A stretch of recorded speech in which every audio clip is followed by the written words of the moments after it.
Good morning, everybody. Hey, Susan. I'm gonna go ahead and Good morning. good morning. I'm gonna put you as co-host. Let me see. Susan, do you have another attorney on here, or is it just you? Austin may be joining. I'm not sure. I Okay. think he will be. Okay.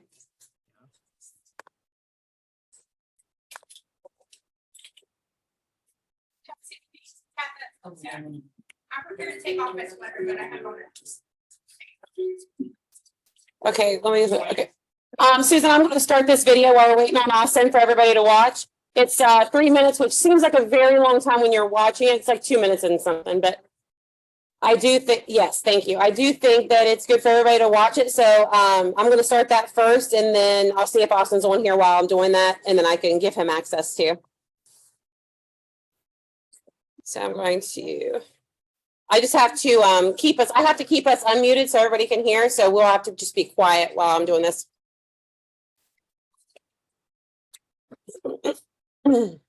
All right. Share the volumes up. Here we go. 2023, Keller Williams turns 40. Sometimes Bud prices is a good thing. Now, we're going to run out and buy a flashy sports car or a boat or some other tool. We aren't suddenly going to grow a mustache because we've already got one. It is time to be big because that's what we do. It's time to tell the world who we really are.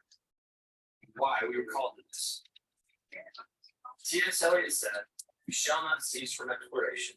When the end of all our exploring will be to arrive where we started, in no place for the first time." We started as a small real estate company with a mission to become so trusted by our clients that we become their realtor for life. Of course, Harry Keller taught us that to be realtors for life, we had to be more than realtors. We're coaches, therapists, mentors, mind readers, and magicians, digital hunters with human touch, wheelers and dealers who use our powers for good. We are advocates and shoulders to cry on, friends to lean on, confidants to trust. Together, they're the keys and the doors to new futures. This is the most important time in our lives, as a company, simply as people. Your clients are feeling that same thing when they come to you. Their first homes, their final homes. Be married, you'll be divorced, empty nesters along the way. These are the most joyous, terrifying, and hopeful times of all our lives. Because your clients are jumping off cliffs, trusting you to build wings way down. We get to feel and feel that connection every day, if we do our jobs right. If we do our jobs right, they aren't jobs at all. It is indeed a calling. To build careers worth having, businesses worth owning, and lives worth living. To be entrepreneurs. For 40 years, we at Keller Williams have deeply believed that entrepreneurship is the miracle of America. That in America, if you can dream it, you can build it. We're privileged to be in the business of buying and selling the most important and life-changing dream. Dream of owning a home of your own. It's not just an American dream, it's a dream shared around the world. At Keller Williams, we want to continue to earn the right to be the home of the dreamers, doers, the entrepreneurs. The hundreds of thousands of you who have dreamed and built your own business, and in the process built ours. We all know every day changes, but we will always champion you, the entrepreneurs who are powered by purpose, by energy and passion, teamwork, trust, technology, integrity and culture, and trained in the rules of how we would do it, but who also have the confidence within the rules we scaring ever dreamed of. I hoped you would. You see, we aren't here to teach you our past or to try and predict your future. We're here to help you create the future. We are reigniting a culture of celebrating entrepreneurial visionaries. Because real leaders don't create followers. We create more leaders. We are teaching rebellion, inspiring invention. You're mavericks and world changers. And your relentless creativity, fueled by the competitive drive inside every one of you, will make the real estate model of today look quaint by the time you're finished. Everything we ever did was a risk. We started as a little underdog company, grew to be the largest real estate company in the world. You know what underdogs do when they get big? They look for bigger fights. Look for those fights. We want you to out Gary. Take risks, take heart, take action. All these things that you are for your clients, the coach, therapist, the key to a new future, we will redevote ourselves to being for you. There's a reason we want your name larger dollars on signs. When you look at your clients and think to yourself, it's not about me, it's about them. Well, it's not about us. It's about you. This is the most important time in our lives. You're living in a home built for entrepreneurs to thrive. And true entrepreneurs don't have to wait for doors to open. After all, we have our own lockboxes. Welcome home. So with that being said, the reason that I showed that video, one, it was probably the best video I've ever seen Keller Williams put out, honestly, about us as a company. And I think that you should be sharing that on your pages. You could even take snippets of it and pieces. And so I'm going to send you all the link of anybody that wants one. You just have to email me and say, Thomasina, please send me that link. But I think you should utilize that as marketing. I think that you can even add yourself in there and then play it, or add yourself in parts. There's all kinds of ways to do it with Canva. That is a very good quality, wonderful video. And if you can use it for marketing, you definitely should. They spent a lot of money on it, but it's a very nice piece that doesn't say, I want to sell your home, right? It talks for you. It talks about who you are. It talks about being the number one in the world, you know. So that's why I showed it to you. If you want it, all you have to do is email me and I will email it back to you today. All right, Susan. I didn't see Austin, Susan, unless he jumped on. I'm just going to double check one more time. No. All right, we'll just forge ahead. Yes, absolutely. So I'll let you go. Susan is going to talk to us about some rain changes that happened October 1. Some of them have to do with the listing input, which you guys can read that. You all received the email. And if you have any questions on that, of course, Carla and Lucy are available for those, but she's going to go into detail in the contract portion as to some things that have changed and just talk to you about that. Susan, I'll let you have the floor, ma'am. Actually, I didn't see any contract changes. I just saw rule changes. Maybe that's the time of the year for rule changes. Most of those things I'm going to leave to Lucy, the things that have to do with data input, the date you list versus when you activate and what you have to put in, because I'm not as familiar as a closing attorney with the data input requirements of RAIN. Yeah, and they all receive that too, and they can use Lucy and Carla for questions on that as well, for sure. I did want to point out a couple of things I noticed in the policy changes having to do with when you take a listing, who has to actually sign the listing, especially pertaining to an entity, a corporation, an LLC, a business trust. On the listing and on the contract, the signature can't just be the name of the LLC or the name of the business trust. It actually has to be the authorized representative of that entity.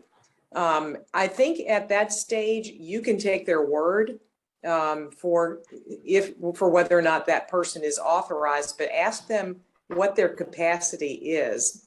For an LLC, they either need to be a manager or a member manager, something like that. Hold on 1 second, Susan. Hold on. Lucy wants to say something. I see her shaking her head. I just didn't hear what she had to say. Okay. I'm not going to allow it to happen without the authorized documents. Okay, so you require as a company that they actually provide the operating agreement if there is one at that stage. Yes. Okay. Because I'm not going to be responsible for selling a house that doesn't belong to the person who's selling it. Yeah, I mean, it can sometimes be that we get down to closing, especially when it comes to an estate. And we don't really have that much problem when it comes to LLCs and business trusts getting the right person to sign typically. The harder thing has to do with estates. And Lucy, I don't know if you all have a procedure when it is an estate, before taking the listing, what you want to see from the agents to prove that that person is the authorized executor, or do you want them to contact us and we'll look at the document? We keep it kind of simple. I want a copy of the death certificate.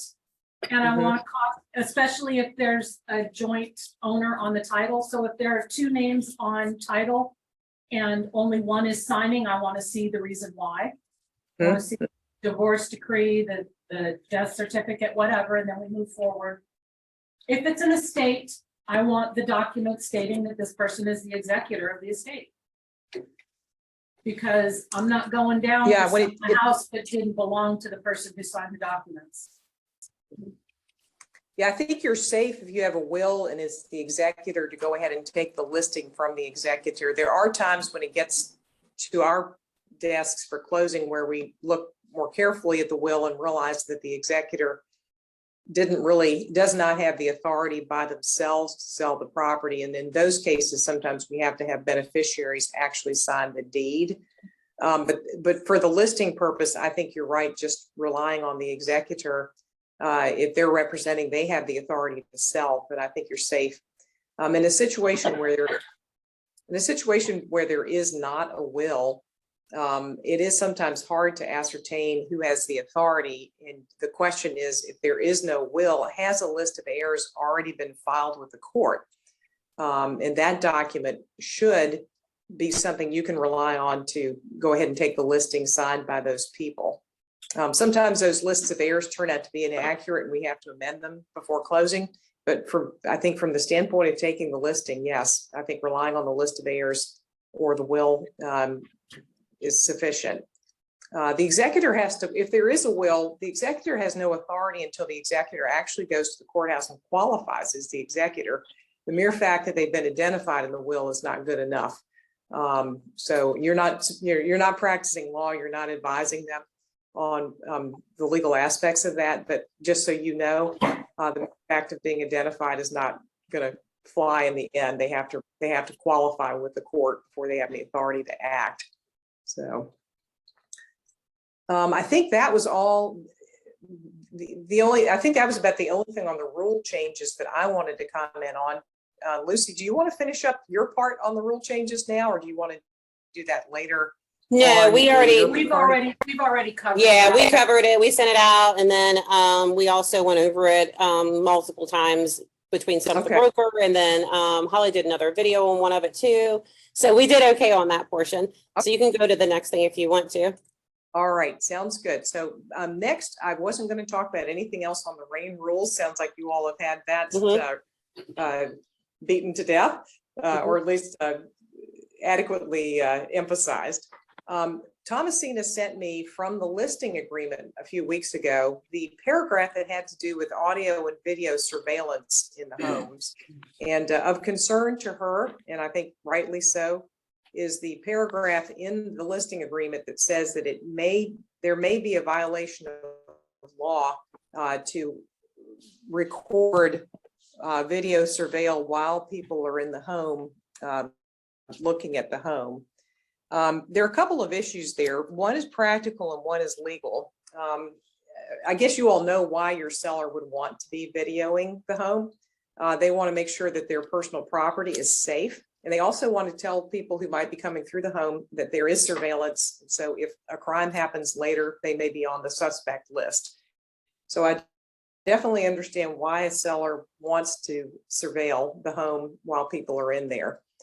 The problem, though, has to do with the Virginia law and other federal law that talks about intercepting communications when you're not a party to the communication.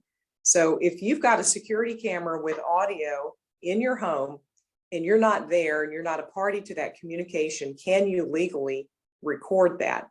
My opinion is that you better turn the audio off or have a system that does not record audio, because you're going to run the risk of violating the Virginia wiretapping statute if the audio recording is made And it is a criminal statute as well as one with civil liabilities.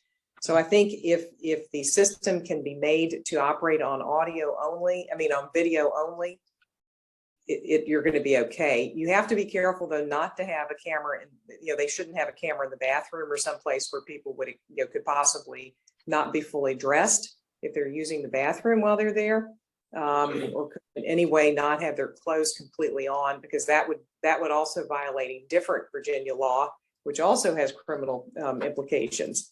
So I know this is controversial. If you're a buyer, the question is, when you go into a home, do you have the expectation of privacy if you're looking at someone else's home as a prospective purchaser? I would say that you do not, but it's not worth the risk if you're a listing seller of possibly being prosecuted if someone thinks that you illegally recorded their oral communications. So I think video, you're safe. Audio, I think it's borderline. If they do want to record the audio, they should have something on the door, something in the listing remarks, basically indicating that if the buyer goes into the home to view it, that they're consenting to being recorded. And I would put that in the listing remarks and post a notice by the lockbox.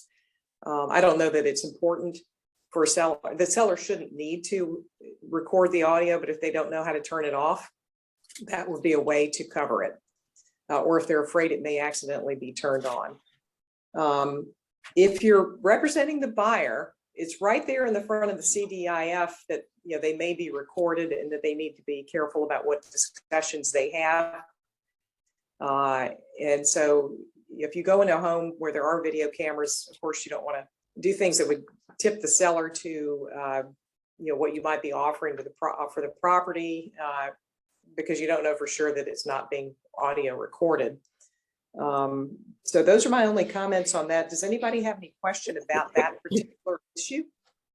Yes, Holly, does Holly talk loud Yeah, absolutely. just so she can hear? So my biggest question, especially like during COVID, was when we were doing a lot of shows. There's been plenty of times that I recorded and saved it for the buyer to use later. And I was told by an agent that I had to have permission, like we have to disclose that it's a virtual showing or that we're taking pictures. Because some investment properties don't have interior pictures, so you're taking pictures for your client. Is there any restrictions against doing that, or do you have to have permission of the seller to even take those pictures and video recordings? I don't think. Call it or the audio, but like at the same time, this is, it's where there's this privacy stuff that we're taking. Does that make sense? No, it does make sense. And I hadn't actually thought about the fact that, yes, the buyer could be taking photographs or video recordings for someone who's not present. I'm not aware, I didn't research that in preparation for this meeting. I'm not aware of any restriction.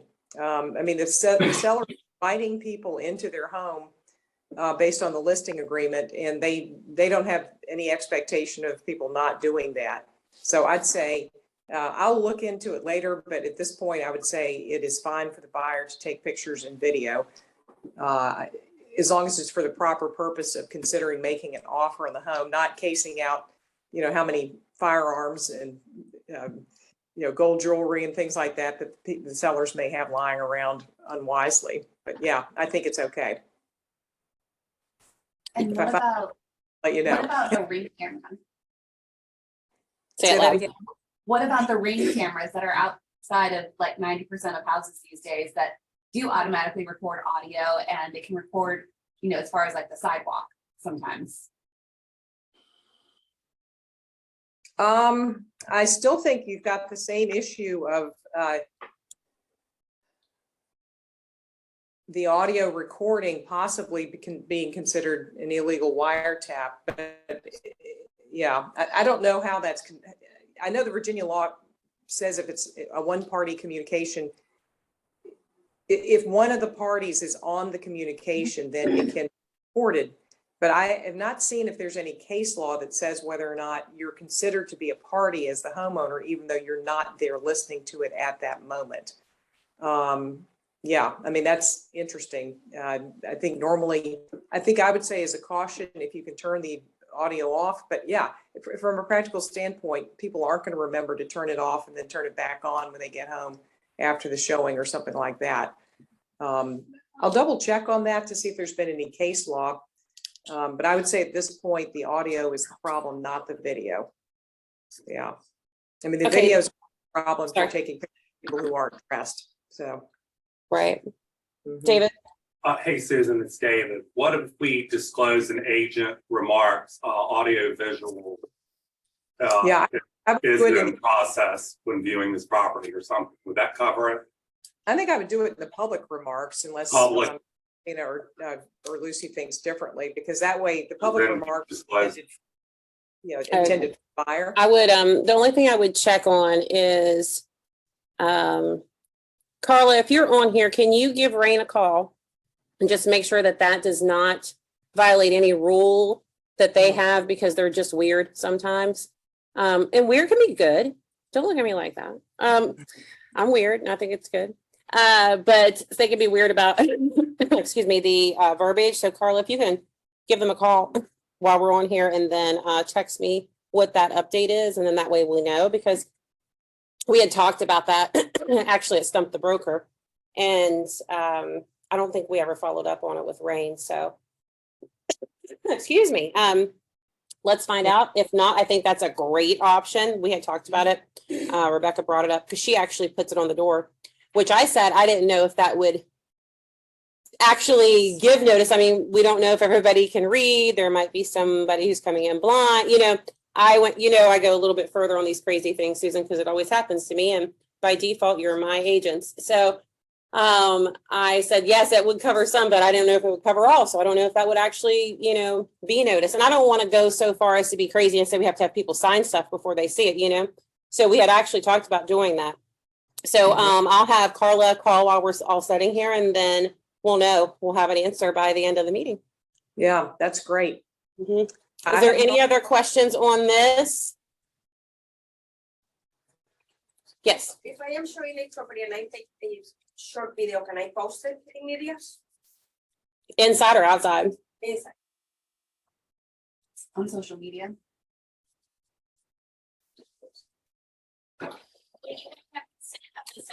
I would think that you would have, because it's their personal, and so I think that that would actually violate and I also think that for safety reasons, it wouldn't be a good idea. So the outside doesn't mean. Because anyone can see the outside no matter, drop out. The inside, I would not unless you have permission, which a text is permission from, but remember, when you text the agent asking permission, say, do I have permission from the seller to video this, to share or put on social media, blah, blah, blah.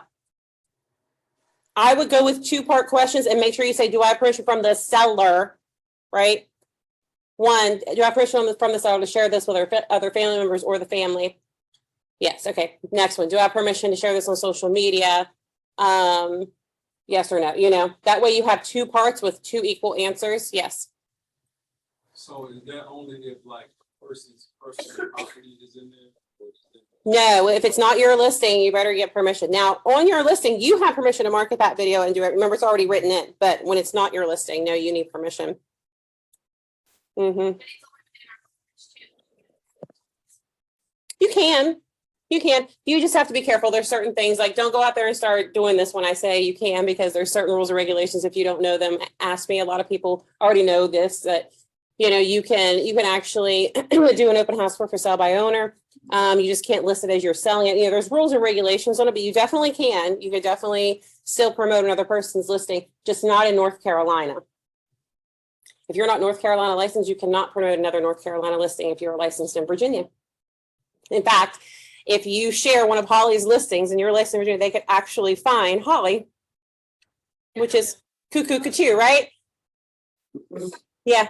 So, yeah, which is crazy, right? So, it's a crazy rule in North Carolina. So what happens, what Holly's supposed to do and what I'm supposed to do as an agent in North Carolina, the BIC in North Carolina, is I have to be a really big BIC about it, right? And so I have to monitor when you guys, that's why everyone's on my Facebook. I have to monitor you anyway in the state of Virginia. But North Carolina, like if I see somebody share something and it's you're not licensed in North Carolina, I have to call you and tell you can't. But in fact, I think it happened to Sam. I think it was like an open house she shared way before she was licensed in North Carolina. I think it was Sam, shared one of Holly's, and I had to call her up and say, you gotta take it down. She's like, are you serious right now?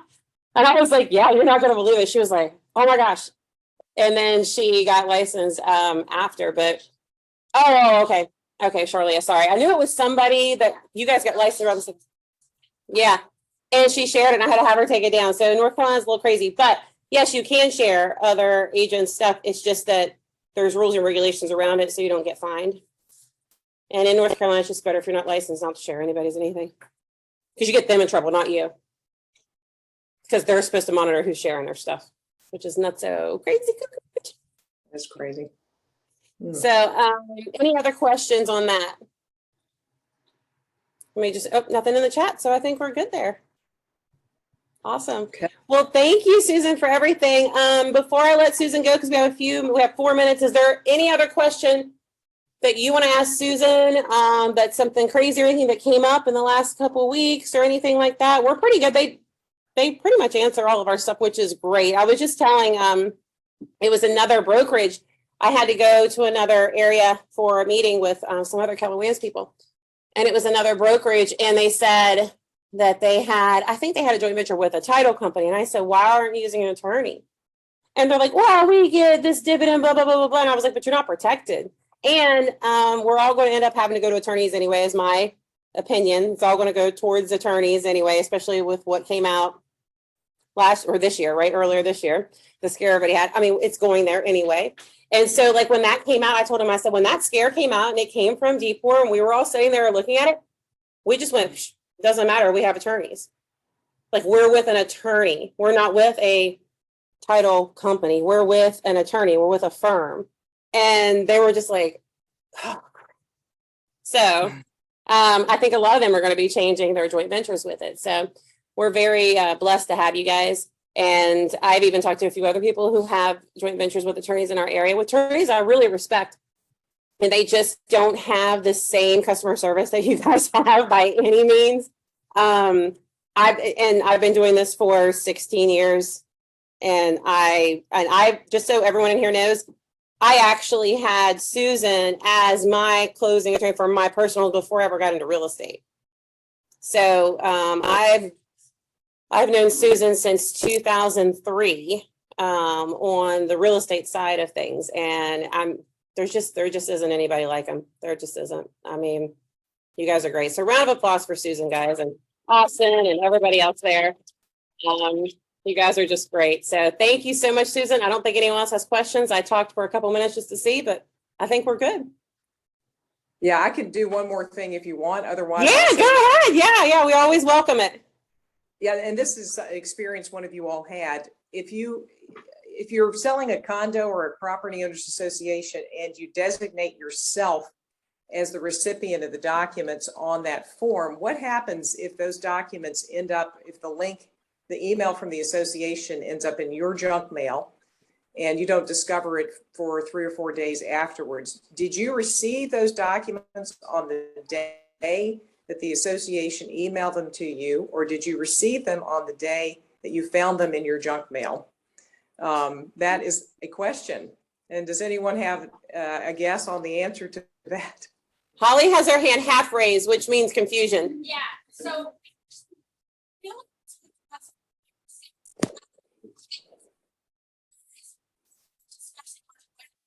Buyer is still, like, whether or not they have genuine 3 days, they can't waive that right with an HOA. And if an agent never delivered it to them, then they technically didn't have their 3 days, so the clock would start when they actually receive it. So I almost want to say that this kind of falls underneath the same line, because you can't prove whether or not the agent actually received it, because it was indeed in their junk mail and they never saw it. So one agent, Holly, is saying basically that it has to be received and acknowledged, is what she's trying to say. And then I have an opposite, have a counter on that with Jed. Jed?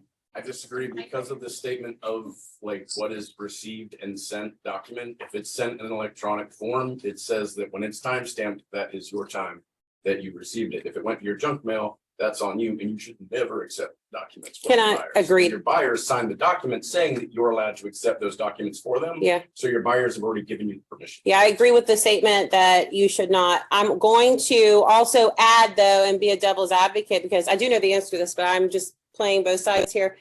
What if, in your statement, you said that there's a time date stamp of when it was sent? Is there a time date stamp though, that they can go back in the history to see when it was opened? So I'd have to go back and read the miscellaneous section where it says the receiving, but Mhm. that's why they say you. I have somebody in the corner, Chrissy. So wouldn't it matter, like it's receiving and confirming receipts? It doesn't say that. No, I know. Right. Wait, Lucy, don't talk. But like, Don't speak. No, just what you're saying. The reason- So please stop. I say this is because in notices under C, electronic means provided to that the sender, not the recipient, retains sufficient proof of electronic delivery.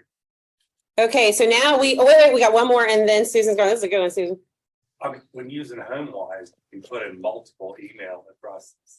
Like if I'm getting it for the buyer side, Mhm. I have me as a recipient, Mhm. the buyer's agent and that buyer. Yeah, for HomeWise you And can, then you get the text message also that it's arrived. right? I think this one we're saying it's not a HomeWise. Obscure association. Yeah. That Okay. it was not somebody we Yeah. regularly work. Yeah, this is more of an argument. Wait, we got one more, and then I'm gonna let her answer. Yes. if we have a listing agent, you don't have the buyer's email address. You, if I'm your buyer's agent, I don't even put my email address in there. I put my buyer's The email address in agent, there. my buyer's email, I don't give it. Okay, here we go. Or recipient on Conras 1. No, Conras 2. Two. And POA 2. Don't you have? Oh, it could be No, it the isn't. buyer's agent. Okay, here we go. And survey says. Good to have the buyer. Yeah, is it my turn now? Yeah, it's your turn. Yeah. I respectfully agree with the person, I think it was Jed, who said that it has to do with the receipt, not the opening of it, because someone could choose never to look at those documents. So I don't think it doesn't, under the law and under our RAIN forms, it doesn't trigger off of opening or even the signing of the acknowledgement. It triggers off of the delivery of the documents. Presumably, I think that it can be traced on the condo associations and when those documents were delivered. All I would say is if you have a situation where you have designated yourself rather than the buyer being designated, if you're the selling agent, usually I think you would designate your buyer in that blank, but if there's a reason why you've designated yourself, you want to be super careful to be checking your junk mail in case it's one of these, little associations that, doesn't send directly to 6 people or whatever it happens, five different recipients, because you could be held liable for having received those and then not forwarding them to your client in a timely manner. And then they really don't have the benefit of the 3 days in that case to review the documents, and then would not be able to rescind if it was outside the 3-day period from delivery, not from opening. Yes, Holly. Okay, so with that understanding, knowing that our area favors buyers more, if it was to go to court, would they not be able to fight for their 3 days? Because it's not the buyer's fault at that point. So why would they be forfeiting their 3 days on neglect, or however anybody wants to look at it, of their agent who is receiving those documents on their behalf? Yeah, I think the problem's going to be that you and your brokerage could end up being a party to that suit. So you really want to avoid that situation. Absolutely. Yeah. I mean, from the seller standpoint, the law is clear. The HOA Act, the Condo Act are both clear what constitutes delivery. And so, yes, the buyer can say, well, if it's my agent's fault, my agent didn't forward it to me. And you don't want to be in that position for yourself. And I do understand. I mean, there's some agents who realistically realize their buyer has no clue what they're looking at in the documents and would not even know to open the documents when they got there. And so the agent, trying to protect the buyer, designates themselves.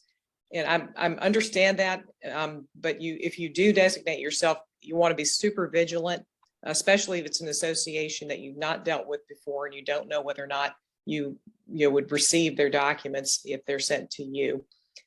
So I think that's all I needed to say on that.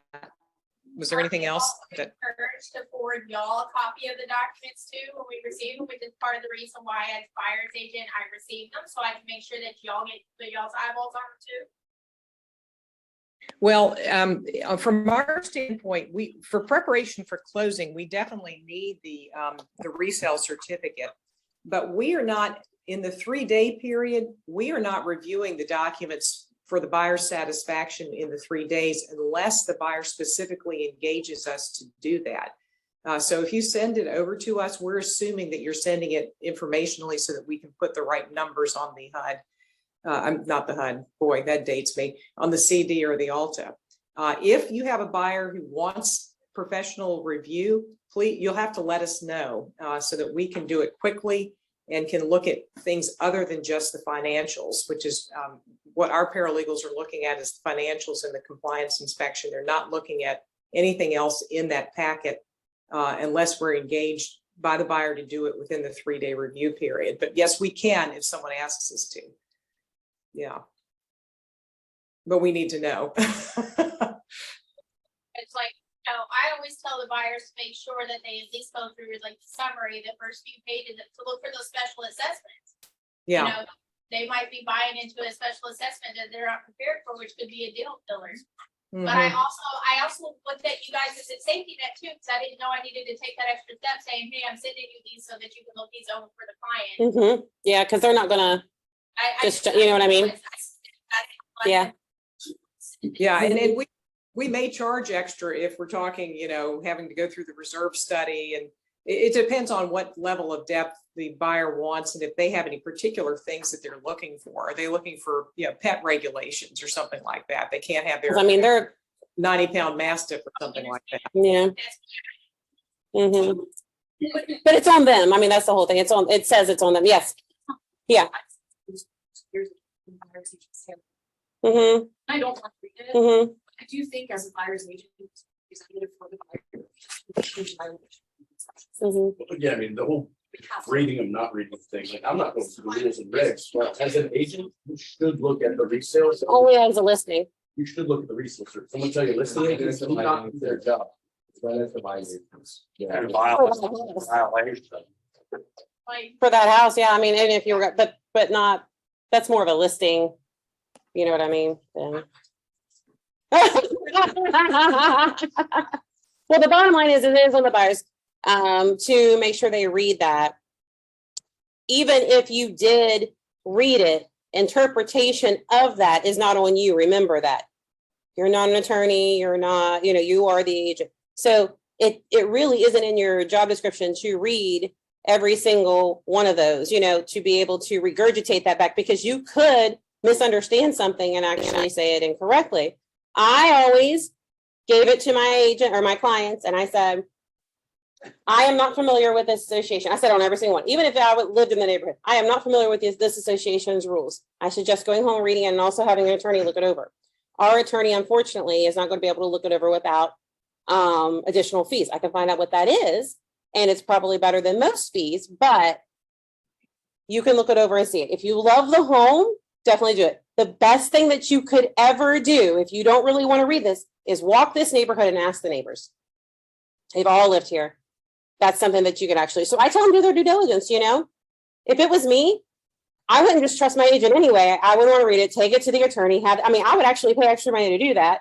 Walk the neighborhood, ask the neighbors, but I'm a high C, so I definitely do. Yes, Jordan. So there was a little bit of debate going on at the beginning of this question, and it'd be interesting to get Susan's perspective on this. Is there anything, because what I'm hearing is the best course of action is to put the buyer as the recipient and of the documents as, best case. However, is there anything that protects the buyer from the listing agent having their contact information and putting them on drip campaigns and other things that buyer does not want to have? Yes, you can write that in. So if you want to disclose that information, you could write in that it could not be used for any other purpose than to deliver those docs. Because that's part of why. Yeah, you can write that in. Had me as the Mhm. recipient because my buyers don't want anybody else Yeah. having their. Now, I will tell you what my brother has done for years, and I think it's the most brilliant thing that you've ever heard of. So, and he is 58 years, no, 59. He's 59. So going on 60. But he's done this ever since the internet actually came about. And he has a separate email that he gives to all companies and everything that everything goes to that isn't, that's what he gives for spam, for everything is this separate email. He only goes to it whenever he knows he has to retrieve something that he gave somebody. It's the only time he ever uses it. So I have had agents actually tell their clients, hey, I set up this email for you, or you can set up an email just for this and then we can delete it, which will alleviate all of that. Now, it takes 5 seconds to set up another, you know what I mean? And it's free. So you can totally do that. But that's up to you. That's an extra step. You know what I mean? Yeah. Oh, yeah. Rebecca says she does that. So that there's definitely options there for sure that you can do, but you can write in there as well. So, uh-oh. Susan, are you still there? I'm here. Yes. Okay. I've taken No, away- it said that I was signed out of account. So yes. Maybe if like within the next week, we can get maybe a range of what that cost would be from them to have them look over their clients. Just a range that we can tell our clients, because I want to put that into my spiel. Maybe an hourly rate, Susan? Yeah, I mean, I feel like I could I could probably review pretty quickly. I'm just thinking out loud here. And then I'd also want to have a conversation with the buyer because I don't know exactly what the buyer's concerns are. So I would review the documents and then I would have a, 10 to 15 minute phone conversation with the buyer just to familiarize them. So I think I would tell them, and again, this is discounted off what our rate would be, but I would tell them like $175, assuming they're not looking for sort of lengthy memo or something like that with a complete summary of everything. Yeah, I'd be emphasizing the rules and regulations. I would look at the reserve study, try to figure out if the association's in the hole financially, which I'm not entirely qualified to do since I'm not a CPA, but I could at least give a guess at whether they're going to have a special assessment because they have $100,000, not enough money in their reserves and things like that. So yeah, we'd be delighted with that if that helps anybody. Yes. All right. Thank you, Susan. We appreciate you. Thank you so much. All right. Bye. Thank you. Thank you. All right. Crestology. Oh, you got the floor. You sure do. Quickly, we draw the triangle. Paper out. Those that didn't want to go, down the place. It's a triangle, and I guess Angela, you know what I'm doing. Okay, so on the top of the triangle, you're gonna just take a sliver and cut it like this. So let's see here. Hopefully this is not permanent. So we got this triangle here, and you're gonna do a little section like that. And I want you to put 3% in here. And then we're gonna go to another section here, and we're gonna go 6 to 7%. This is very important, guys. We're gonna go here and put 30% and another 30 and 30, okay? So this is some research that was done by a marketing company about people that are ready to purchase in any type of industry, which is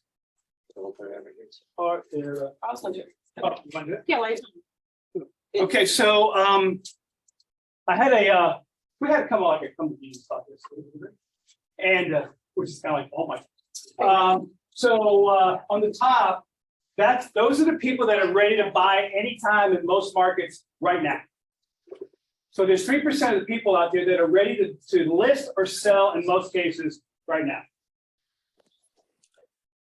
The next one are, I just want you to write in here. So this is 70, 30. Yeah, 6 to 7%, 30. Right here, just put now on the 3%. On the 6 to 7%, put open. These are 6 to 7% of people that are open to list or sell right now. Okay. The next one down in the 30%, Here you go. Write down. I'll get my own. Not thinking. Not thinking. All right. Next one down is they don't think they want it, so they don't think they want it. And the bottom one is not interested. All right. Now they're ready to do something, which is not a lot. 6 to 7% is open, 30% not thinking about it, don't think they need to, and 30% not interested. So when you look at that, what does that tell you? What does that say to you? Less than 10% are looking to buy. You got a 90% potential here for future people to buy. That you're. I will check these out. Yeah, This is who will buy right now, which probably already has somebody, so you're hoping this is who you're getting, which is only 3%. And then the bottom 90, you're gonna have to segregate Look. out. this one and this one are hard. There's 60% of the people out there, if you speak to them properly and you know your scripts and you know how to close, that's the business that we gotta look for right now. Can we say that this though too is, because this is what I was thinking on this one is. So here's what happens. Right? No, this is a pain in the ass. Which one are you hitting this? 30, the bottom one, okay? These are pain in the ass people. I don't have time for them right now because everybody you speak to who wants to do something next year, that you can't convince these people You anything, don't want. okay? I don't want the bottom ones right now. I want to focus on these right here. And this is where most agents are not going to hit. Why? Because they want this. Because it's hard work. Because they go for the Right, it's hard work. I They're follow up. mean Yeah, people. they want the low lying fruit. They want this. They're meetings. So, listen, the skill that you need to have in this market that's coming up is much greater than you ever thought you needed for mortgage people and or sales people. And I can tell you right now, you guys ain't doing it because it's hard. I don't think I sound like that. Okay, listen, I coach top, I've got the top team in KW right now. And they're struggling. Now, it doesn't suck the way they struggle. They have 15 listings coming up every month, but here's the problem. They're not converting because they're chasing a number. This market is moving down, okay? So the coach that I have that coaches me, just to let you know what's going on, is coaching some of the top trainers in the country, coaches. And the coaches are freaking out because they just lost 50% of their business. It doesn't suck when you go from 7 figures to another 7 figures, 50% lower, but that's a lot if you're living a lifestyle of that high 7%. So what you have to figure out is how can I play in this little area here? The not thinking about it and don't think they need it. So you have to develop the scripting to let people know. So there's a thing called future pacing. You've got to know the stats really well, because here's my stats, I think. That if you're planning on selling your house next year, every month till that point that you decide, it's like money leaving your savings account in your equity. And then they're gonna go, I'm gonna wait a while. Okay, can you wait at least 5 years? Because that's when you're gonna get your money back. No, I can't. So would you be open-minded to look at what we can do right now if it made financial sense? These are the type of things you got to talk about. You cannot let the consumer tell you what to do right now. Make sense? As I see everybody go. No, and they're trying to because yes, TikTok. Yeah, and then what I love, take a note too. I think 2 minutes. Yeah. So what I love is that everybody in the industry right now is trying to tell you guys that it's going to be coming back. Everything's okay. This is not as bad as 2008. I will tell you, this is going to be as bad as 2008. It's just a different beast. Okay? It's still bad. Yeah, it's bad in a different Everyone's sense. taking the words of this isn't the same as 2008. It's correct. It's not, because we put things in place as the government to make sure that those things happen. Doesn't mean it's not bad. Remember, I've been telling you guys that we're in a recession for 6 months now. And you still not making. So that's, and look, here's the good news. I don't know anyone else to be completely honest with you besides me, and I've been telling you, you're still not making calls. The good news is that, just heard it here, because in 6 months, the rest of the real estate population is finally gonna go, oh, I should have done it early. You have 90 days to really get your skill to that next place that you need to go, whatever that may be for you. Maybe you're afraid to knock on a door. Maybe you're afraid to make a call to the people that you know you should be calling, that gave you referrals. Call them up. That's what we gotta do right now, guys. And I tell you, it's, listen, I lost $500,000 in the last recession. Okay, my value of my house. I had to move out, had to sell my, you asked this lady right here, when the agents weren't paying the bills, guess who had to pay for it? We're at $30,000 a month. And then I lost 200,000 some dollars on my house. Okay, so I have a passion to start this because I don't want you to go through what I went. I was supposed to say also, for the very rich, they MLS the big situation. Romulus is fantastic. You can tell people where they're going. It's going on right now. It's going So here's what happens. You guys don't use it. No, most of you guys don't use it. You don't even know how to go get the reports. Agreed. Okay, so you gotta get the reports, pull them out. All you need is 5 facts that you can tell, 3 to 5 facts that you can tell someone to show them if they wait, they're going to lose money. I was just gonna ask. I think first of all, no doubt about it, days on market for sure, list the sale price, it's gonna be very important, right? Yep. And then we're gonna look at just basically trends. Any graph that shows this going down, and this is where we were, and if this continues, so here's what happens, if the rates go up by 2%, and property values go down by 15%, it's a wash. Actually, you pay more money.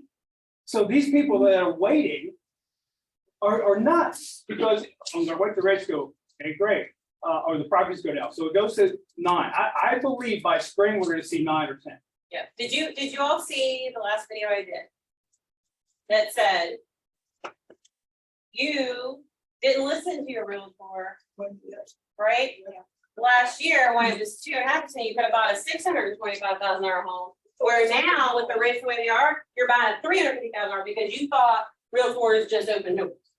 One other suggestion, you should get with the loan officer that you work with, Raise your hand, Craig, and that's you. okay? And he needs to teach you how to do a very quick, down and dirty 28-36, or whatever the back ratio is, front and back ratio, just to know that you're not wasting. You're gonna give him someone that he has no clue about. You could easily ask him how much you make a year. I don't know. Well, here's the whole thing though, because we don't have a bunch of time, but he'll go over it at some broker Yeah. next week. But don't forget, we also just talked about this last week, the 2-to-1 buy down, right? And you can do, which will help you as well. So you go in and rates are 7% right now. You go in and the first year might be 4.5, the second year is 5.5, by the time the third year comes I in. don't want to lose the point though. Yeah, but I'm just saying, That's there's all kinds of different ways to get these people in.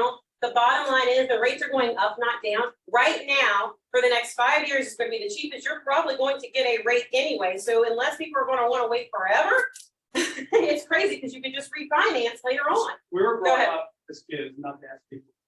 I don't even know. I know. That's what we were. Mhm. But you gotta know when you have someone in front of you for the first time, how much money do you make? How much do you have in credit card debt? And see if these people for real before you give it to him, that he's gonna have to waste time on to find out that these people are dead. You should be able, we used to do that in the old days. Mhm. Simple, just enough, not you Mhm. can't go too deep, just enough to know that you have someone viable so that he doesn't waste time. And then you now know you've got someone. Because if you want this group right here, you've got to hustle. So I'll mildly disagree with what you're saying in that data is king. Okay, so we want to get that person that may have a little bit of credit card debt and may have a credit issues. We can get them in touch with Dwayne. That's why I say mildly disagree. I'm not. I'm not saying, I don't care about your credit. And create, well, the big thing is create a baseline of where we're at. So they can get an idea and get them excited to maybe hopefully buy a home in 12 to 18 months, even if it's not right now.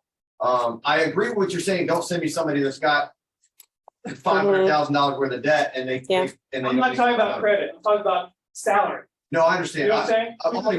When we can add, I mean, Yeah. just something in general. And I'm gonna tell you that, in my opinion, and I coach a lot of people, that futures are not gonna get you, it's now, it's not later, 12, 18 months from now, shit can hit the fan again. So how are you, do you have the right prospects right now Mhm. so that we turn this thing over? And the ones you're working on that are going to be told, they can go over the way, he can nurture them, right? He's going to nurture them for you and give them back. He doesn't even have a license. He's not keeping them. He's going to nurture them, get their credit, push those over. You don't have to deal with them and go for the nail for sure. Look, this is it, guys. This is your target audience right here. This is gravy. I mean, it's happening. You gotta work it, but here's the unknown. People are going to be able to capture if their skills. Now, you guys know I'm transparent. I expect you to be transparent with me. Raise your hand right now if you called it for sale by owner, withdrawn, or expired this week. That's honest. So realize what he's saying and then realize how many hands raised and realize what you have to do. And if you're not willing to do it, don't cry when it doesn't happen, because even the leads that other people are giving out, we got teams here that give out leads, the same thing's going to happen because you still have to call them. They're getting the same people. They're handing you the same leads. Zillow just got on the phone with me for 2 hours yesterday. You won't believe the conversation I had with them. Woo-hoo. So leads are right. No, I appreciate it. Thank you, Bill. And that's why we have Bill, guys. That's why we have Bill. All right, Captain Mortgage, you're up, sir. Do you need the whiteboard or you're good? No. Okay, I'm going to erase while you're talking then. That's okay. How's everybody doing today? Outstanding. Awesome. I like going behind Bill because then that means everybody's not asleep from the law stuff.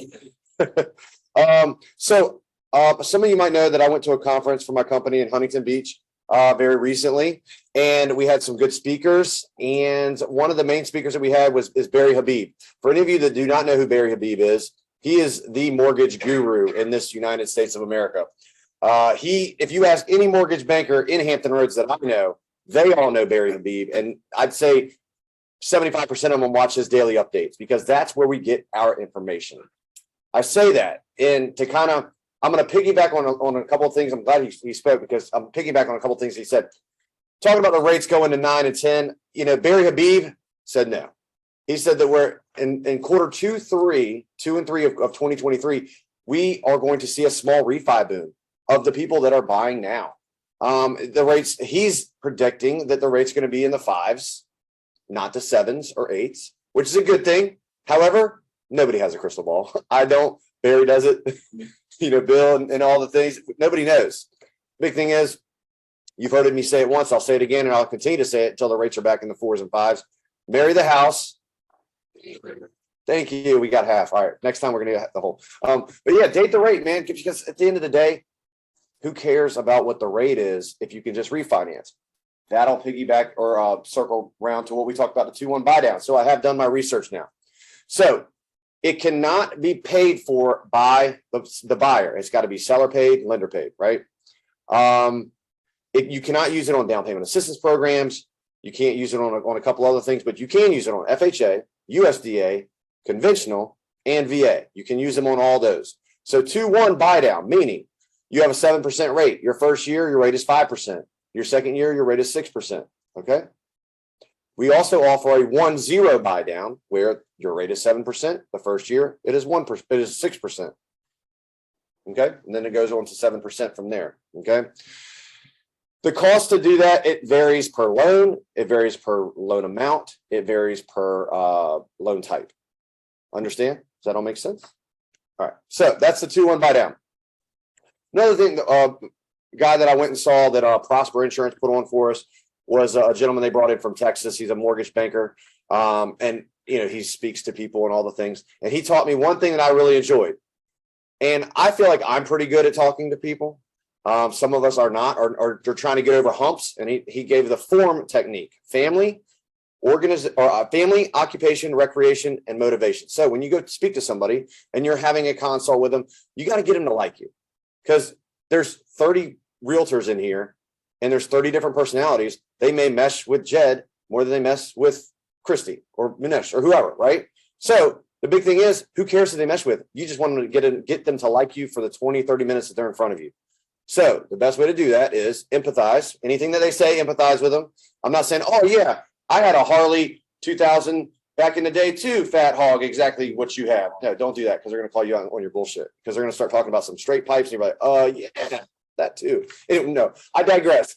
So family, talk about what they do for a living, their occupation. What do they like to do? And then finish it up. What motivates you? Because this is old, I can't remember his name. There's an old guy, Zig Ziglar. He said, one of the many things that he said, people like to do what? Does anybody know the answer? Thank you. People love to talk about themselves, right? Oh, well, what do you like to do? All the things, right? So those 4 things, if you can hit those 4 points, you're killing it, because they're gonna like you. I mean, that's basically what it is getting someone to like you so that they do business with you. So when I take a loan app over the phone, I try to keep them on, I'm not gonna say as long as I can, but for at least 20, 25 minutes, so they can kind of get to like me. And you can feel it when they're like, all right, I gotta go. Most people are not, because it's a crazy process for them. You got to kind of talk slower and take it step by step. Now, if they do it over the application, over the phone or over the internet, I try and call them within me taking that loan out within 24 hours, because I'm sending them conditions if they qualify.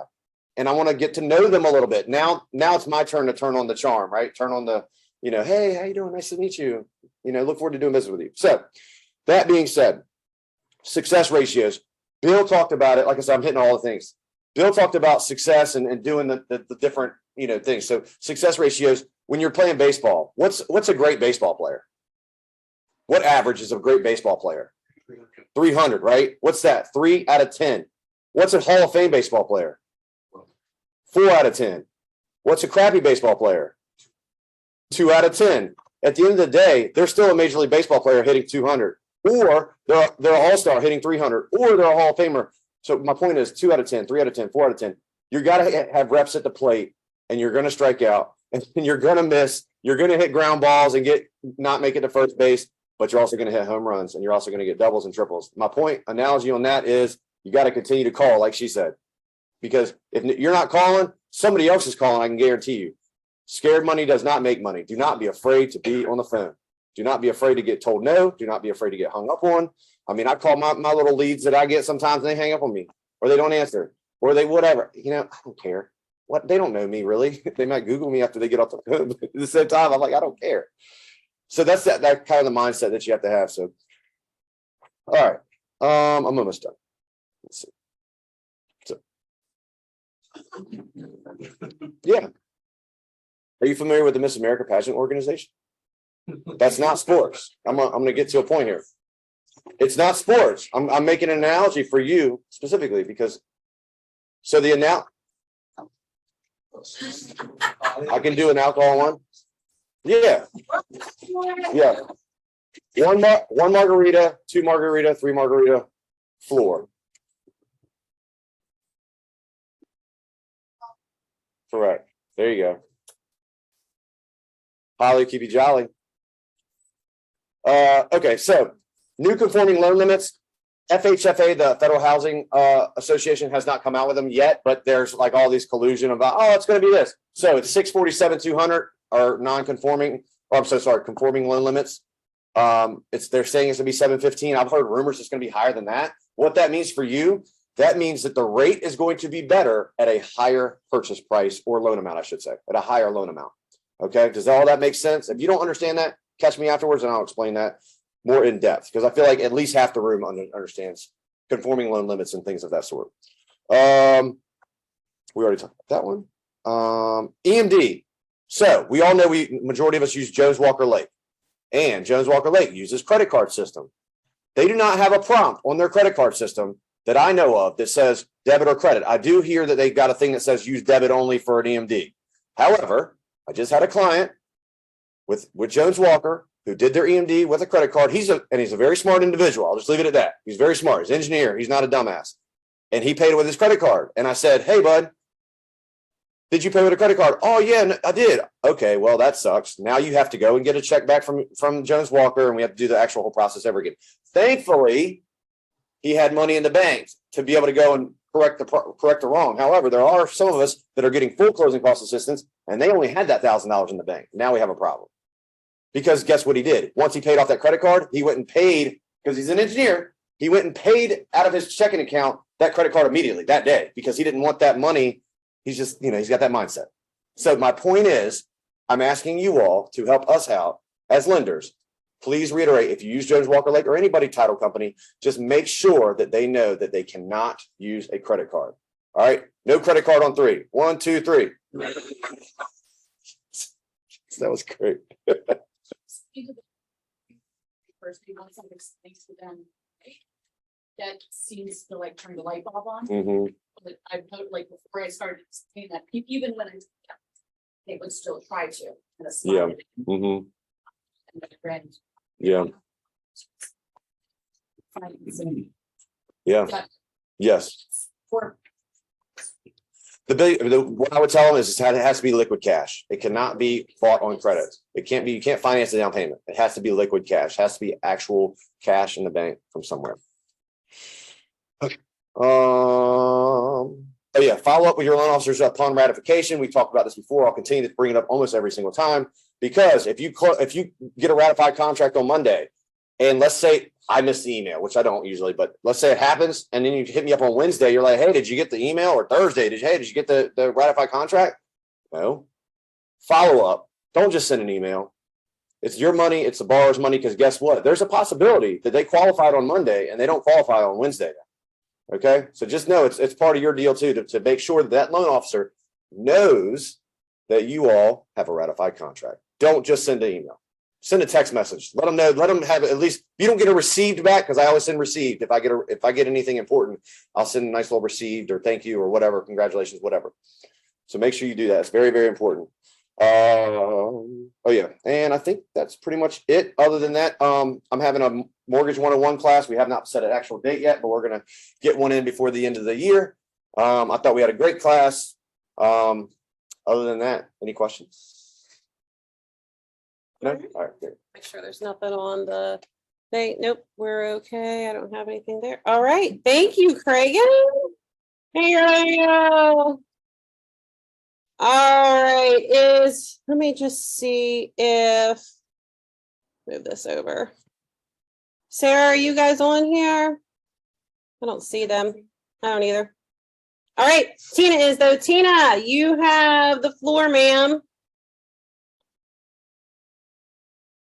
Oh, you're muted. Oh, There you are.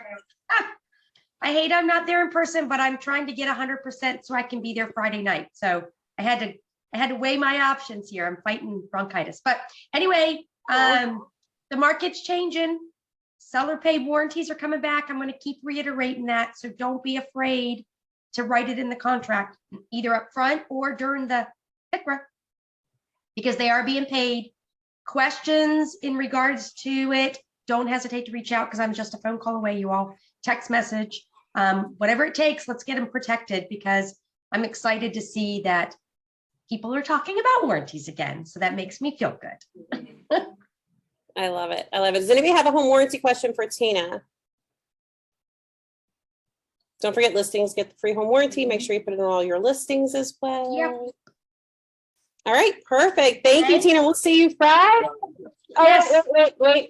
We have a late responder in the back. Trey. But is she like with one copy, or does she like? Yeah, she's with one, Achosa. With Yeah, the chosen. Who was that? Trey. Right, okay. Any other questions? Not just any homework, the homework. It really is true. It's the only one where you get to choose your own contractors to do the work. Yep. There isn't another I one. know a lot of real No. estate. Tina's in pretty much every office. Yeah. Yeah, Joseph. Joseph. Joseph. H-O-S-A. Achosa. Mhm. You can choose your own. Yeah. Contractor. Game changer.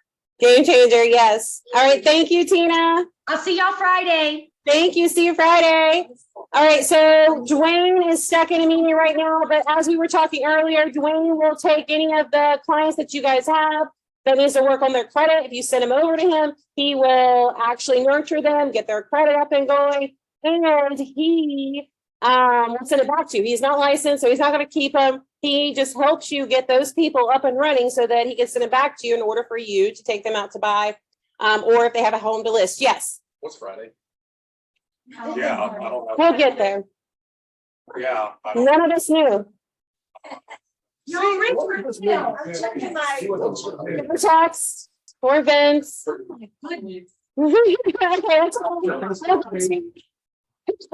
But I always take this as learning opportunity. Raise your hand if you don't know what Friday is. Okay, Okay, it makes me feel a little better then. Okay, all right. Because I mean, if like 80% of y'all raised your hand, I would have been like, what in the world are we doing? We did something wrong. Okay. All right, so that is Dwayne. Lucy, you want to talk from there? You can, okay. I want to clarify a couple things that seem to be confusing. I'm running into some confusion. Number one, on your exclusive right to represent the buyer agreement, page 4 at the top, there's a little section that says is not a licensed real estate agent. And it says is a licensed real estate agent and does business under the following name. That is for the buyer only, not you as the agent. That is only for you, your buyer, if the buyer themselves are licensed. Okay, and you have to disclose this on the contract and everything. So get that information up front. That's why we need to know up front on this agreement. I'm still seeing all kinds of people not checking the box. Not so come January 1, if we don't get it together in this last quarter, we're going to be requiring initials on that spot. Okay, I'm allowing you to just put a little X or a check mark or whatever on is or is not.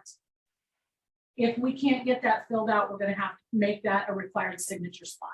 And just to clarify, is that a licensed agent in any state or just the state of Virginia? It's required for the state of Virginia. I would prefer any license because if you disclose that this person is licensed in any capacity as a real estate agent, they have more knowledge than the average consumer. They have a better understanding of the real estate process and the seller deserves to know that. If you're doing it in broker, just change it so I don't know who does it in broker. But if you do it in brokerment, just change that to a required field because sometimes all the other ones are required. That one's not because they have to choose between. So just make sure that you make it required and then that way they don't miss it when they're signing.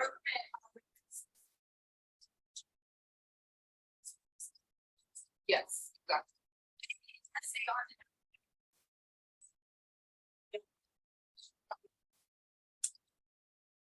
Well, that document was put together by a Virginia attorney for Cindy, so I'm not gonna go messing with it. But I'm also not going to send it back to you if you say they're licensed in California. I'm not gonna have a problem. Yeah. Okay. You can do that. You can do that if you want to, but you don't have to. Curious. Yeah, but you don't have to. That's fine, that's fine. But I don't need to see your license number and your license name in that section. Okay, I need, this pertains to, unless you're purchasing a property. If you, as an agent, are purchasing a property, all of that information pertains. All of those buyer pre-documents pertain to you. You're gonna have to initial the lead paint disclosure. You're gonna have to fill out the escrow agreement. All of that still pertains. You're a buyer, all the rules apply. Any questions on that regarding the buyer? Yep. Yes, ma'am, you do. And you better represent yourself properly.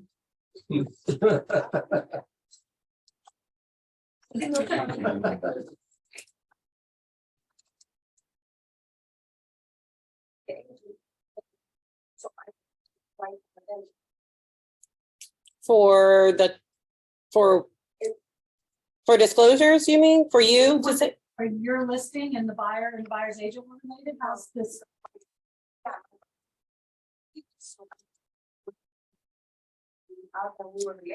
Other provisions, so go, yeah, yeah, you can turn to. See interest exposure. That used to be there, John. So I took the lines out, it goes in other provisions, any relationship between you and the buyer, you and the seller, you and the LLC is in other provisions.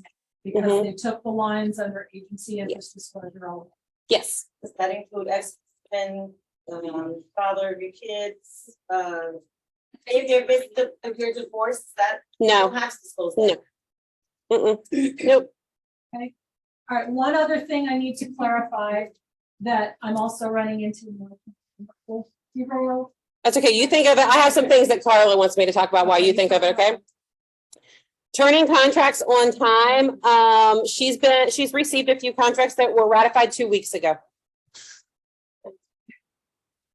I'm really glad y'all responded that way, because I mean, I felt that way, but I was trying to keep the poker face going, and I was just like. So you need to turn those in within 24 to 48 hours, guys. Not 2 weeks later. That's really bad. Make sure to have referral documents and brokerment prior to submitting the contracts.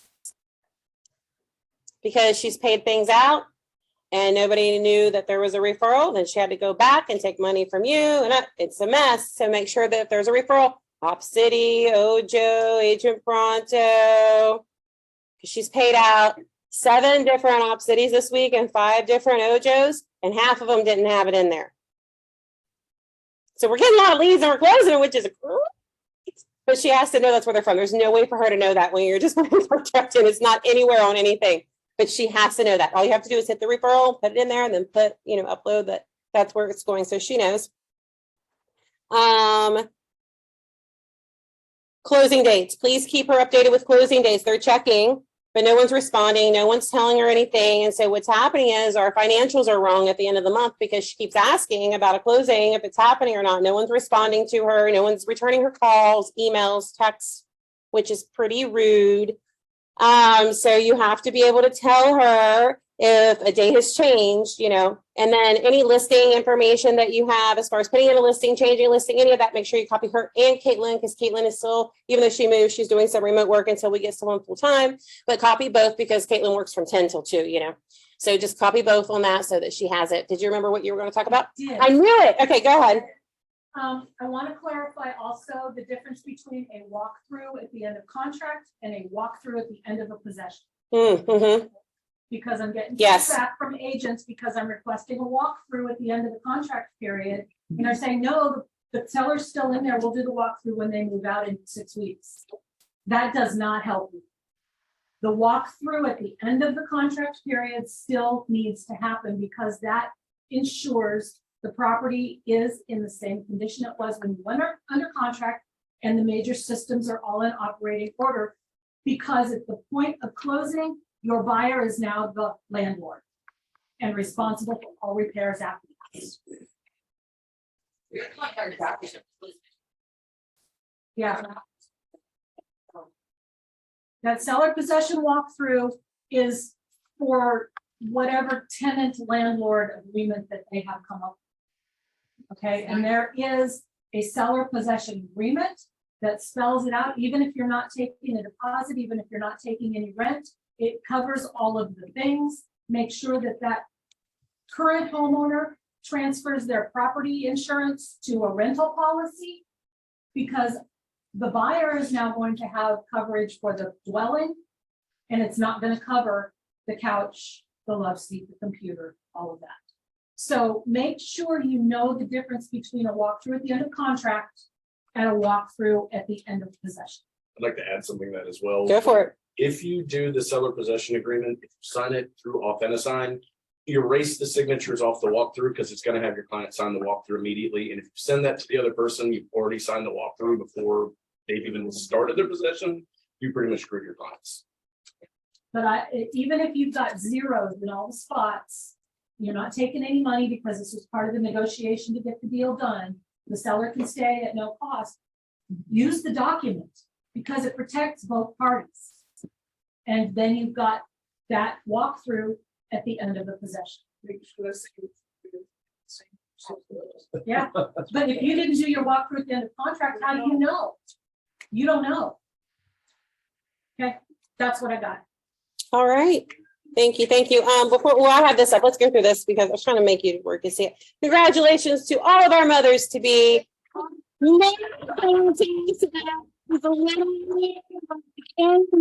She is going to have this baby, I'm sure of it. Sam is due in December and Jordan's due in April. So congratulations on all of us to be. It was a great prosperous year in 2022 to bring all these wonderful little Keller Williams babies into the world. So I'm super excited about that.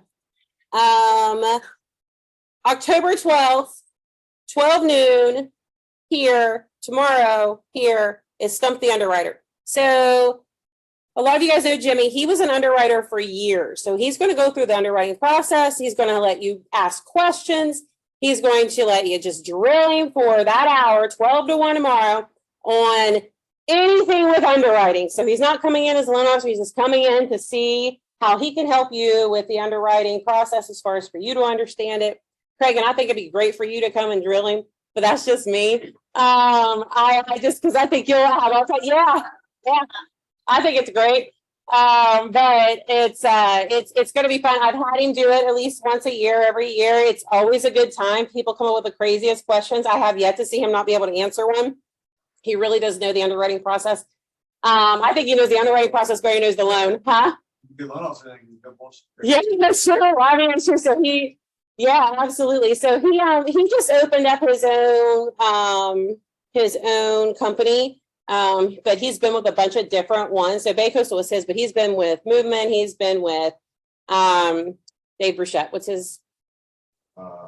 Caliber. There's a bunch of them he's been with. So the underwriting portion though, like just because he's had so many different facets of it, and he works in a bunch of different states, it's just fun. So I suggest you guys come in. Also, there's going to be food. So tomorrow, 12 to 1, there isn't a social media class tomorrow because Mary Frances, she can't move, she's like really pregnant, guys. But this is there instead. So 12 to 1 tomorrow, make sure that you're there. I think it'll be a lot of fun. So events coming up. Obviously Stump the Broker is every Tuesday. Tomorrow, like I said, Stump the Underwriter. Thursday is Make Calls with the Top Team. So as we were talking today, calling the for sale by owners, the withdrawn, the expires. You want to talk a little bit about what you're doing on Thursday? Going to call the ones that on the loan, so we'll make a couple calls. Well, before we do call, we will role play and practice our scripts. And then any questions you have, any if you guys have any the objections, we'll do some objection handling and we'll have a lot of fun. Absolutely. So even if you don't want to make calls, you can come in and listen to them make calls. It's really good. This is what you're going to have to do starting next year, guys. I do want to say something. Deja, do you want to say after my class, she said she got an appointment and she got a listing? Oh, my goodness. Yes. So Wait, Joe, we're not clapping? we're not clapping because he agreed that I can be his agent representative, but then he just ghosted me.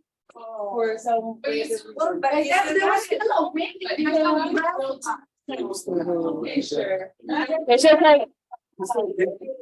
There's your calls or He's ghosted my calls and text message ever since our meeting. So I'm like. so what would you do, Nikki? Let's do what would you do? Just keep, just text them, text every week, 10 days. I had a lady do something to me. She called me after 3 months. She said, can you come this one property? You're the only one followed up. And if you call, just say, hey, just calling to check how everything's going. And if you come in this Thursday, you can use a different phone number and have her call. Also remember, this is our life, this isn't our client's life, so they have other things that happen to them. We don't even know what happened, so don't assume anything, just keep following up what you're supposed to and do your job. Yeah, and then it still went, the fact that he even was going to give you the opportunity, he didn't have to do that. He didn't have to do that, right? So keep following up on that. I have a class on October 18th. It's Should I Start a Team? And so we're going to go through that class on the 18th as to what it takes to have a team. Should you start a team? Are you ready for a team? What is required of that? I'm going to have Nikki and Munesh and Holly there, hopefully, and a couple other people that I might even bring in UHG, just for us to talk about the different teams and what's going on with them, the struggles they've had, the wins they've had, because it's, a team sounds glorious because you want a team name on a sign, but that is about as far as the glory goes. So you're starting a whole other business there. So if you want to learn about teams, even if you don't think you want one right now, but may want one in the future, definitely come to that class. It's going to be an hour long. It's going to be packed full of all kinds of good stuff. We have a pop-by with Prosper on the 20th, which is going to be a lot of fun. Then Total Expert Training is on October 25th, requested by Rebecca. And it's, Total Expert Training. Okay. Yeah, on the 25th of October. Do you want to talk about a little bit what Total Expert is so that they all know what they're coming to? Similar to Canva a little bit, where they send you a link, you put in your information and then program your flyers, your social media posts, whatever you want, but like their bank of stuff is just as big as designs for Canva, and it's nice if program for concerts, things like that.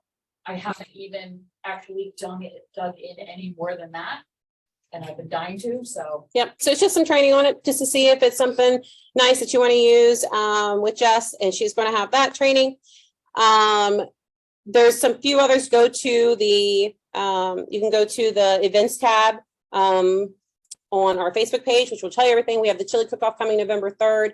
The ALC will be cooking the chili. You guys come hang out, have a good time. We're going to have some Captain Morgan and Mortgage alcohol. It's going to be a combination and be able to have that there and have a good time with it. So it's at Hurrah. We do it every year. We have a huge tent this year that we're going to set up. It's going to be so much fun. I'm excited. Craig and I are partnering together to take up 3 spaces because I already take up 2 on my own. And it's going to be one of the biggest ones there. So you guys can come hang out. It's free, enjoy, walk around. It's going to be a great fall event there. I'm super excited about it. We need you there so that we can win. Yes. So that's what wins. Yes, because the tickets, that's right. That's a good point. Tickets, yes. So I want to, yeah, Blake, oh my gosh, Blake. Even if you just come for 5 minutes. I want to see if we had, before we go, I don't see it. No, I don't know what happened to it. But anyway, we were supposed to on this page. So Friday is our Halloween festival. So it's our Fall Fest on Friday at Greenbrier Farms from 6 to 9. There have been texts sent out, emails. It's on our events page. I just had Maria send another text. Look at your phone. You should have it. We've been promoting it for about a month. But it's okay. You can still come. Even if you didn't RSVP, you have time. RSVP now and come on out from 6 to 9. We're going to have the food. You guys bring a side dish. Sure, you don't have to bring a side dish for 100 people. You just bring a side dish, you know. No sweets. We already have the sweets covered. We're going to have hamburgers, hot dogs, mac and cheese, potato salad, chips, all that. You know, you guys just bring your favorite side dish to share. We're going to have a great time. We're going to be set up over there. We'll have some music, and then there's things that you can do there if you want to. There's free hay rides that you can take if you want to bring the kids. Because this is all of our events are always right for you, your significant other, and children. Or if you want to bring a +1, as far as like your sister, boyfriend, girlfriend, doesn't matter.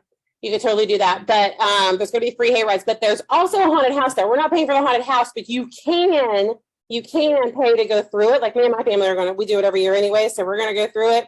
It's a good time. It's one of my favorites. It's nothing like West Virginia's Halloween because we're crazy there. We just stepped it up a notch too. So, just so y'all know, in West Virginia, we have the Trans-Allegheny Lunatic Asylum that's been open. It was open in 1864 all the way till 1994. It closed when I was in high school. And it is in the top. They finally let me out. In 94, I got to get out. And it is in the top 5 of haunted places in the world. And so West Virginia is a little bit different when it comes to that. So if anybody ever wants to make a trip there, I'm happy to let you go. But next to it is Greenbrier Farms' 3 events that you go through for anyone who likes scary stuff. Don't recommend taking children in there that are young, even though I did mine from the time they were 6 months. I don't recommend it for you, but it'll be a great time. So everything else is included except for that, and you can go through it. I think it's $40 a person to go through all 3. I could be wrong, but you can look that up. But everything else is free. Food, music, fellowship. Yeah. Oh, that's right. Tell them that there's going to be some crafts for the kids. Yep. And we're going to set up the iPad for pictures that we're going to have there. We have a backdrop that the Burns Group has decided that they're going to bring for our thing, which is really nice. And so we're going to set an iPad up for pictures there. But it's going to be a good time, guys. So this is our fall festival. For those that were here last year, you know, we had a great time, and now it's at Greenbrier Farms this year, which Mary Frances isn't here, but she set that up for us. So it'll be a great time there. So let's welcome our new agents, and we have Brittany Merrifield and Rachel Foley and Aben, stand up. So Aben comes to us from EXP, and he is a commercial agent. So he came from the commercial side of EXP.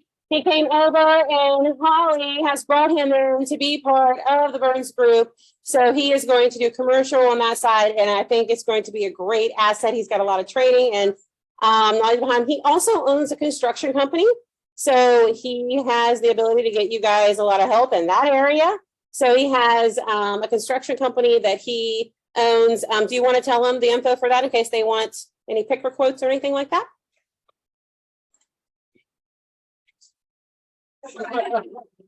Very real answer.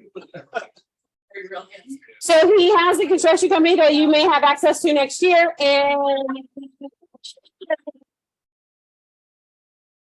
so anyway, welcome, and everyone else. I don't think anyone else is here, so but everyone else, welcome to the three that came in. Testimonials.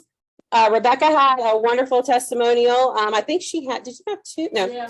You okay? Yeah. So it is two, right? Yeah. Okay. Yep. The other one with the crazy word, yeah, that. He is currently taking the tests. Oh, lovely. Wonderful. That was awesome. Good job, girl. Good job. Sam had a lovely testimonial, which was so sweet. And as you guys know, she also has some businesses outside of Keller Williams.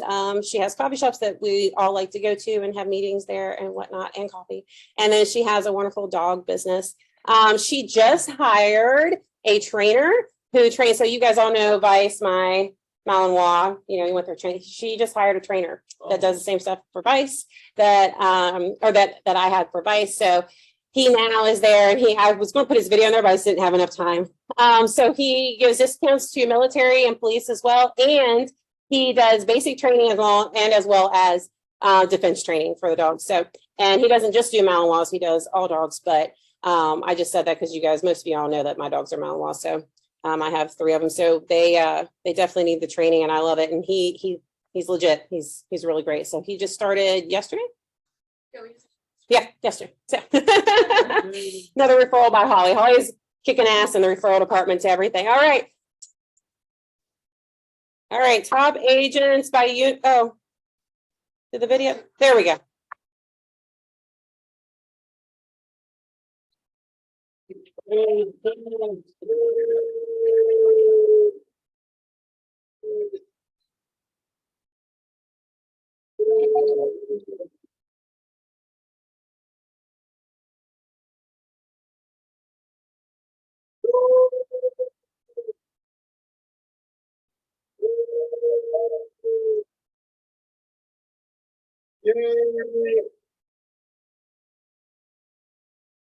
And bye.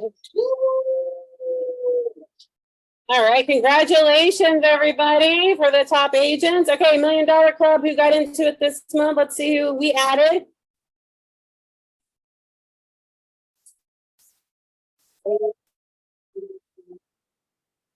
Super proud of her.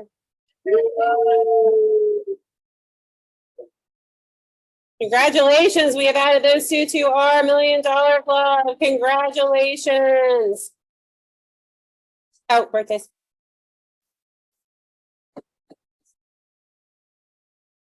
Happy birthday. And is Anna here? No. Oh, man.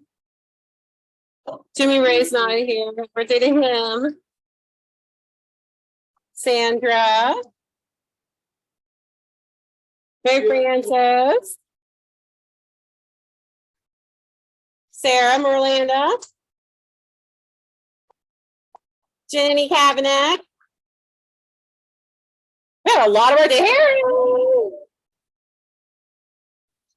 All right, happy birthday, everybody. We had a lot of birthdays in October, huh?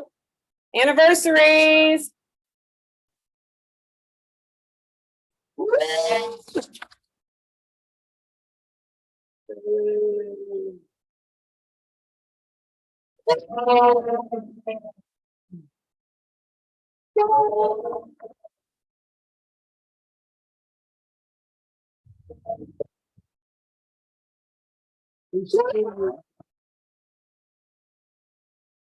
And Bill, over here about Bill.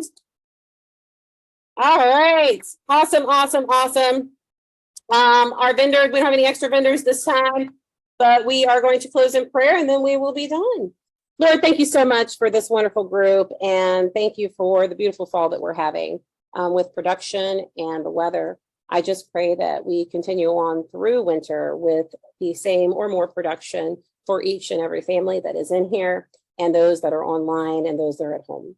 This is your business. As we say every single month, we give this back to you, and we just would like to have your hand and your guidance into how to make it grow and prosper so that we can give even more back to you.